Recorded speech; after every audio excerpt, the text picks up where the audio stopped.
Jika 10 Ramadan terakhir kita mabit di masjid, salat malam, doa hingga menangis, apa hukumnya? Apakah untuk perempuan salat syuruk harus di masjid? Baik, hukum beribadah di masjid 10 hari terakhir i'tikaf ya maksudnya. Bahkan ada bab khusus. I'tikaf itu disunahkan. Sunnah muakkadah. Apa hukum itu berlaku? Kita belum selesai. Ya? Bagi siapa hukum itu berlaku dan bagaimana cara menjalaninya? Baik. Pertama, hukum ini berlaku bagi setiap muslim dan setiap juga muslimah yang memiliki keluangan dalam menunaikannya sesuai dengan ketentuan syaratnya. Pertama, laki-laki nggak ada persoalan, dia bisa i'tikaf di masjid, umumnya tidak ada masalah. Tapi untuk perempuan setidaknya ada 3 syarat yang melekat. Ini disepakati oleh ahli fikih. 3 syarat yang melekat. 1, terbebas dari fitnah. Jadi jangan sampai misalnya suaminya di rumah, istrinya ke masjid. I'tikaf di masjid itu nggak boleh. Nggak boleh ya. Harus ada mahram yang sekiranya ada atau teman-teman yang sekiranya bisa memberikan rasa aman. Termasuk pakaian. Pakaian. Semangat i'tikaf tiba-tiba bawa pakaian yang menampilkan aurat yang tidak pantas dilihat, itu pun tidak baik. Yang kedua, aman dari segi tempat. Ada tempat khusus untuk perempuan. Ini nggak boleh bercampur. Nggak tepat kalau misalnya i'tikaf tapi perempuan laki-laki bercampur, bahkan sekatnya cuma kecil. Anda kan tinggal di situ. Bagaimana ketika orang sholat lihat Anda juga, gitu kan? Kemudian orang lewat lihat Anda istirahat macam-macam, itu nggak boleh. Ada sekat khusus tertentu yang tidak nampak. Tidak nampak untuk yang lainnya, tidak terlihat aurat dan sebagainya. Yang ketiga adalah tidak adanya kewajiban di rumah yang berlaku khusus untuk perempuan. Sudah aman dari situ. Ada anak yang masih disusui, masih dirawat, perlu perhatian, itu Anda nggak usah i'tikaf, di rumah saja. Dan masya Allah berita baiknya, kalau mau dicatat silahkan di Al-Bukhari nomor hadis 2996. Saya bacakan aja hadisnya. Idza maridal 'abdu aw safar kutiba lahu mithla ma kana 'alaihi muqiman sahihan. Masyaallah. Jika seorang hamba memiliki uzur, atau bahkan uzurnya cuma safar, safar.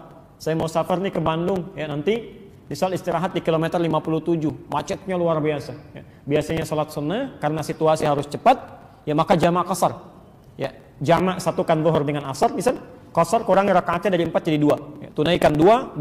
Anda nggak sempat salat sunnah. Itu kata Nabi, walaupun Anda tidak menunaikannya karena terbiasa, itu pahalanya diberikan kepada Anda. Tetap dituliskan.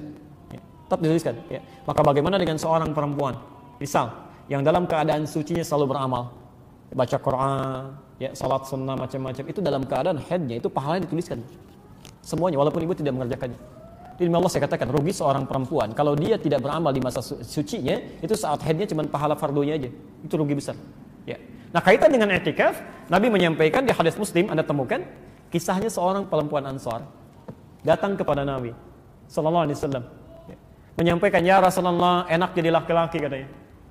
"Ma," kata Rasul, "kenapa?" "Bima, enak sekali, mau haji nggak usah ada mahram, mau jihad bisa kapan saja, mau ke masjid juga bisa nyaman.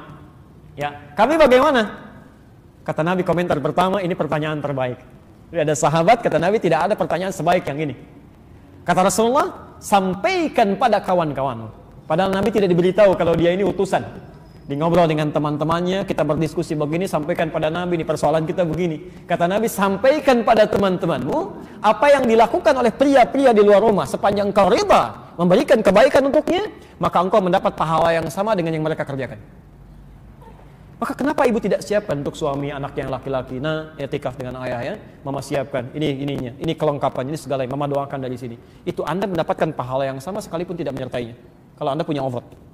Nanti saya kisahkan di akhir kalau masih ada waktu, bagaimana seorang perempuan dan suami bisa kompak punya program menghafal Quran padahal di 2 tempat yang berbeda. Nanti Anda lihat bagaimana Allah memberikan kemuliaannya. Jadi itu yang pertama. Nah, kalau sudah ada di masjid, bagaimana acaranya? I'tikaf itu kan dari kata akaf. Akaf artinya fokus. Fokus pada sesuatu. Ditambah dengan alif dan ta, i'takafa, usaha yang maksimal untuk fokus. Jadi salah satu faedah i'tikaf itu adalah, salah satu manfaatnya, supaya bisa memfokuskan diri kita untuk kepentingan ibadah saja. Sebab beda di rumah dengan di masjid itu lain. Antum di rumah, lihat kasur ingin tidur, lihat TV ingin nonton. Apalagi sekarang banyak sekali untuk laki-laki itu. Saya lewat spanduk aja udah ada nonton bareng Piala Eropa, ada Copa Amerika, ada macam-macam. Ada bioskop ini pindah ke TV. Anda bayangkan semua muncul di Ramadan tuh kadang-kadang. Saya nggak tahu itu setan seperti apa yang muncul sampai-sampai godaannya luar biasa tuh. Masya Allah. Tadi saya lewat ke sini aja, itu nggak usah disebutkan lah ya. Ada spanduk-spanduk yang ya bukan muslim tapi bikin acara puasa gitu ya. Kan itu luar biasa gitu ya. Baik. Saya kembalikan, semoga Allah berikan kebaikan pada semuanya. Poinnya adalah Anda ke masjid supaya fokus. Karena ketika Anda ke masjid mau sholat, ya kan? Anda mau tiduran, ternyata yang lain nggak ada yang tidur. Ya kan? Anda mau pegang sesuatu, pegang handphone, yang lain pegang mushaf. Jadi terdorong untuk fokus. Untuk fokus. Nah karena itu, semua yang dilakukan di masjid sejak Anda menutup pintu masjid, mengatakan Allahumma ftah li abwaaba rahmatik, maka semuanya hukum Allah berlaku di situ. Masjid rumah siapa? Baik. Perhatikan sekarang, rumah kita saja ketika masuk, bukankah kita bikin aturan? Boleh nggak saya masuk ke rumah ibu atau bapak misalnya, masuk lewat jendela, terus tidur seenaknya gitu kan? Nah, ibu bapak bisa marah. Maka Allah pun punya aturan. Rumah Allah beda dengan rumah kita. Masuknya kaki kanan, ada doa yang dibacakan, ada harus sholat dulu 2 rakaat, ada baru duduk, ada yang boleh, ada yang nggak boleh dilakukan. Maka pertama kali ketika Anda masuk masjid mau i'tikaf, keluarkan aturan-aturan Allah. Ya, apa yang mau dilakukan, apa yang tidak boleh. Termasuk ada ta'lim juga yang nggak boleh dilakukan. Ta'lim yang benar silahkan, yang tidak bagus tidak. Jadi semua yang boleh dilakukan adalah yang memotivasi kita untuk fokus ibadah. Yang tidak fokus jauhkan. Atau yang terlihat seperti fokus tapi mengandung unsur ria. Dipaksa nangis, orang nggak mau nangis dipaksa nangis, ngapain? Ya kalau mau baca Quran baca aja, kalau mau istighfar istighfar. Jangan mengadakan sesuatu untuk cari sensasi, itu nggak benar. Ya, termasuk kegiatan yang tidak bermanfaat, tutur yang tidak bermanfaat, ta'lim yang tidak bermanfaat, ada itu kata Nabi. Anda kalau punya Sahih Muslim, ya jilid yang pertama terbitan Darul Hadits, jilid pertama halaman 111, ya 111, bab yang keempat, hadis nomor 6, posisi paling kiri sebelah atas dari Abu Hurairah. Ya. Itu Imam Muslim memberikan judulnya begini, saya bacakan ya, saya bacakan. Babun nahyi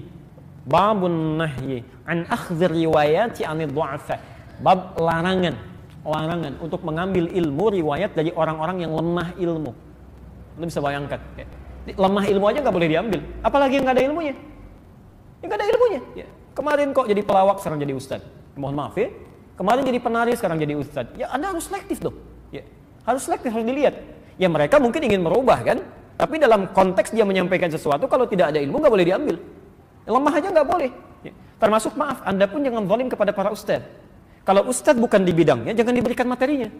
Ya, misal ada ustadz spesifikasi di bidang A, spesialisasi Quran, jangan Anda kasih hadis misalnya, nggak akan nyambung.